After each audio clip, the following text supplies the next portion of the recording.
Kwa nini wengi wanapita katika mateso? Kwa nini wengi wanapita katika mahangaiko? Ni kwa sababu wametaka kuishi katika utumwa.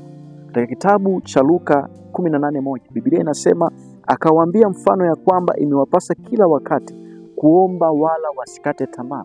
Watu wengi wanakata tamaa na wanaishi katika hali ya utumwa, si kwa sababu Mungu hayupo katika maisha yao, ni kwa sababu hawana utaratibu wa kumwomba Mungu. Kwa nini unakata tamaa?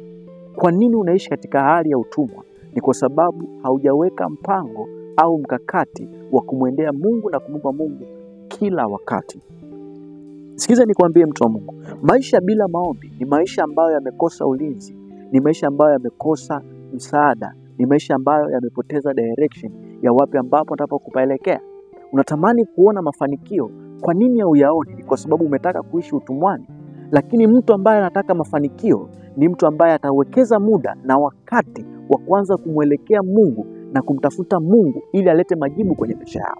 Sasa tuna Wakristo wengi na tuna watu wengi ambao hawatumii muda wao wa kumtafuta Mungu, wanatumia muda wao kulalamika na kuhukumu na kusema maneno mabaya kwa sababu wametaka kuishi katika hali ya utumwa. Nipo kukuambia, mtu wa Mungu, ukosefu wa maombi unazaa utumwa kwenye maisha ya mtu.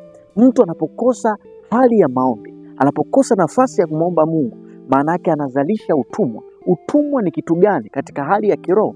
Utumwa ni magonjwa, utumwa ni manunguniko, utumwa ni mawazo mabaya, utumwa ni kushindwa kuliendea jambo kiroho au utatuzi wa kiroho ambao unataka utokee kwenye maisha yako. Nataka nikwambie, mtu wa Mungu, wherever you are, kitu kitakachoweza kukusaidia wewe utoke katika hali ya utumwa ni maombi peke yake. Hakuna mtumishi wa Mungu anaweza kukuombea sana ukatoka katika hali ya utumwa kama wewe hujaamua kumtafuta Mungu kwa bidii. Tunaona mfano mrahisi kwa Yesu mwenyewe. Kila alipokuwa anakutana na watu na kuwaombea, kuwapa msaada, jambo la kwanza alikuwa anataka kujua ndani yao, je, wako tayari kutoka katika utumwa? Kwa nini hautoki katika utumwa? Kwa nini utoki katika hali ya utumwa? Ni kwa sababu haujajiachilia, haujaamua kutoka kwenye utumwa. Nipo kukwambia, utumwa wa hali unazopitia, mateso, biashara haziendi, huna mtoto, mahusiano hayaeleweki, ndoa haina maelewano, huo wote ni utumwa. Kitakachoweza kukusaidia ni wewe kumtafuta Mungu na kumwelekea Mungu kwa bidii. Hapo utayaona matokeo ya kutoka kwenye utumwa. God bless you. Amen.